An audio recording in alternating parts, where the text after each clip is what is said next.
Tu crois que ta zone de confort est un abri sûr, un cocon protecteur, et si, en réalité, c'était une cage dorée qui freine ton évolution sans même que tu t'en rendes compte aujourd'hui. On va explorer ensemble la face cachée de la zone de confort. Ce qu'on ne te dit jamais. On va voir comment elle se camoufle, pourquoi elle peut te bloquer. Et surtout, comment en sortir en douceur sans se faire violence. Reste bien jusqu'à la fin, car je vais te partager des stratégies concrètes pour retrouver ton élan. Avec clarté et bienveillance. Alors, c'est quoi exactement cette fameuse zone de confort? On l'imagine souvent comme un canapé moelleux devant notre série préférée. Mais en réalité, c'est bien plus que ça. C'est un espace mental et comportemental où tout est familier. C'est ton trajet quotidien pour aller au travail, les mêmes plats que tu cuisines chaque semaine. Les sujets de conversation que tu maîtrises avec tes amis, dans cette zone. Il n'y a pas de surprise, pas de risque et donc très peu d'anxiété. C'est rassurant. C'est prévisible. Et notre cerveau adore ça. Il est programmé pour économiser de l'énergie et éviter l'incertitude. La routine, pour lui, c'est le bonheur. Le problème, c'est que le bonheur de notre cerveau n'est pas toujours aligné avec notre épanouissement personnel. Quand on reste trop longtemps dans cette zone, elle commence à rétrécir. Ce qui était confortable devient limitant. On se sent en sécurité. Mais aussi un peu coincé. Tu as déjà eu cette sensation d'être sur des rails, de vivre la même journée en boucle. C'est le premier signe que ta zone de confort est devenue un piège. Elle te protège de l'échec, certes, mais elle te protège aussi de la réussite. Des nouvelles expériences, des rencontres qui pourraient changer ta vie. La vie, la vraie, se passe juste un pas en dehors de cette zone. Le plus grand piège, c'est que la zone de confort est une experte du camouflage. Elle se déguise en raisonnabilité. En prudence, tu te dis, pourquoi changerais-je de travail de celui-ci paie les factures?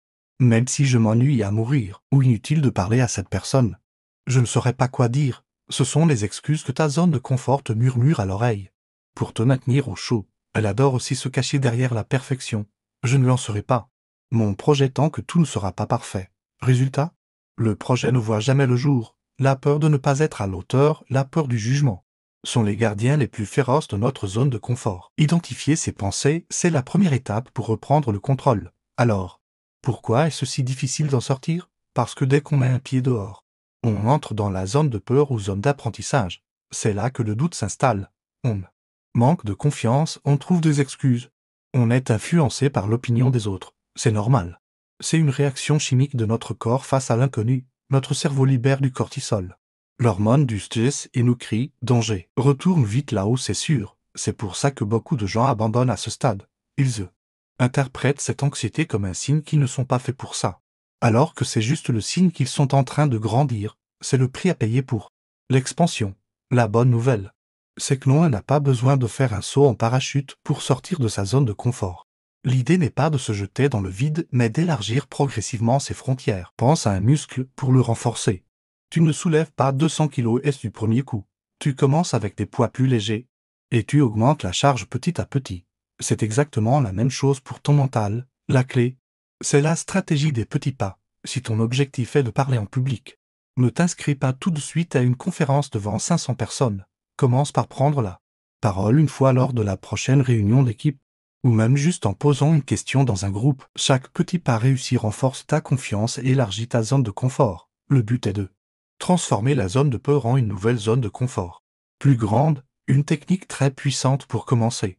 C'est la règle des 5 minutes. Choisis une action qui te sort un peu de ta routine, mais qui te fait peur. Engage-toi à la faire pendant seulement 5 minutes, juste 5. Ça peut être commencer à écrire la première page de ce livre que tu veux écrire, faire des recherches sur cette formation qui t'intéresse, ou enfiler tes baskets pour aller courir. Souvent, la partie la plus difficile, c'est de commencer.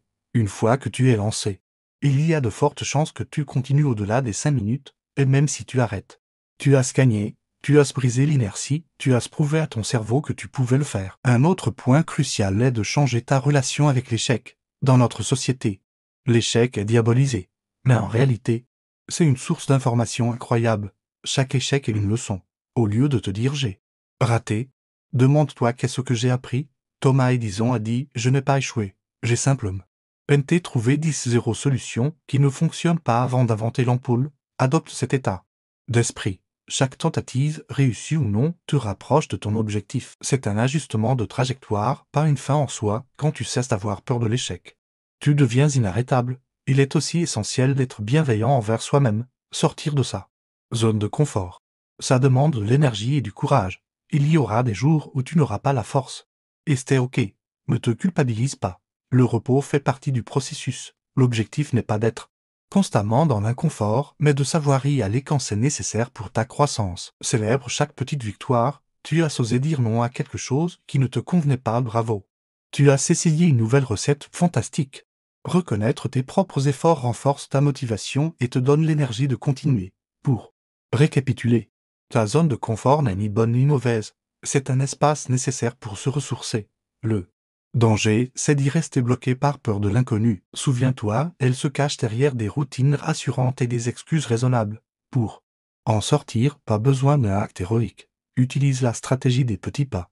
La règle des 5 minutes, change ta vision de l'échec, vois-le comme un apprentissage. Et surtout, sois doux et patient avec toi-même. Chaque pas, même minuscule, est une victoire qui élargit ton monde. C'est un voyage, pas une course. La prochaine fois que tu sentiras cette petite voix te dire non, reste là. C'est plus sûr, demande-toi, qu'est-ce que je risque de manquer si j'écoute cette voix parfois? Le plus grand risque, c'est de n'en prendre aucun. Tu as en toi un potentiel immense qui ne demande qu'à s'exprimer. Ne le laisse pas s'endormir sur le canapé du confort. Maintenant, j'aimerais beaucoup savoir quelle est ta zone de confort du moment. Qu'est-ce que tu aimerais accomplir si la peur n'était pas un obstacle? Partage-le en commentaire. Ça peut inspirer d'autres personnes et c'est déjà un premier pas de le formuler. Si cette vidéo t'a aidé à y voir plus clair, n'hésite pas à laisser un pouce bleu.